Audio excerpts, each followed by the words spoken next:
Good morning, everyone. I don't know how many of you actually braved the Bangalore traffic to get here, so it's great to meet all of you today. Yeah, I think when we think about curriculum, college, how do you prepare students for the future, right? We've all been grappling, and especially at Coursera, we've been going through this journey for a while. So I lead the Coursera for Campus business here in Asia, and we work with many universities around the region. COVID actually taught us a lot, in terms of how we have a role to play with universities and colleges, right? And one of the key things that we've been kind of thinking about, specifically, especially since we are talking about curriculum here, it's about how do we work with institutions that have been there for decades and hundreds of years to actually kind of partner with them to kind of prepare students for the future.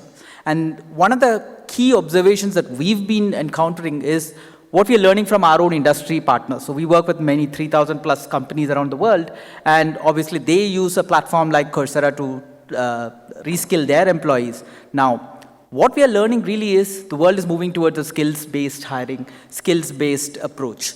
Now, how do we bring that into the curriculum? And I think that's where we see a role for a platform like us. Now, when students are going through, let's say, a 4-year journey or a 3-year journey in campus, they are, what we try to do is really partner with these institutions to figure out, can we build skills-based credentials as part of the curriculum itself, in partnership with the faculty, right? There's no real world out there without the faculty playing a role. So essentially, and I was talking to Dr. Raj just before this about how do you build out something like an outcome-based education here, in terms of looking for those skills that the industry wants and integrating that into the curriculum itself.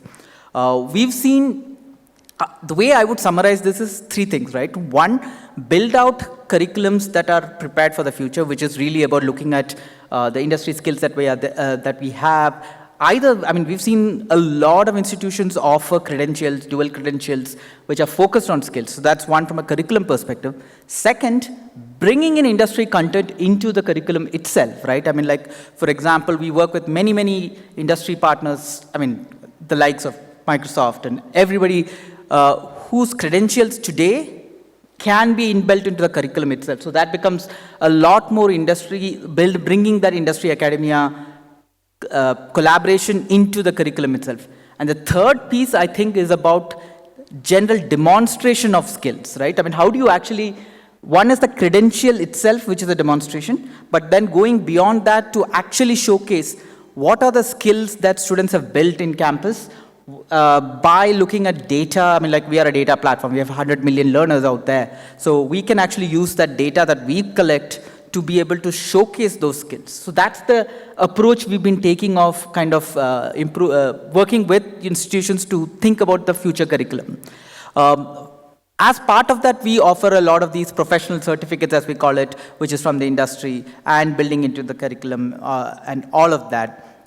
The other key thing that, and maybe I'll close with that as a last comment, the other key thing that we've been at least realizing working with institutions is that, especially post the pandemic, faculty are themselves thinking about how do they become experts at offering blended education itself, right? Whether it is, of course they are experts at offering it on the offline campus delivery models, but then how do you then bring in a good mix of the offline model and the blended model with their own content, with third-party content? It does not matter really, right? So how do you bring all of these pieces together to give a unified learning experience for these students? And I think for that, the faculty becomes the core to actually stitch together that learning experience. And I think we've been seeing a lot of work happening where we partner with some of the faculty to actually figure out what's the best way to create high-quality online content, all of that, keeping in mind what the curriculum needs to change to. So that's the way we see this happening, if that kind of helps. I look forward to hearing other panelists' views on how they are all seeing this pattern. Thank you, Carolyn.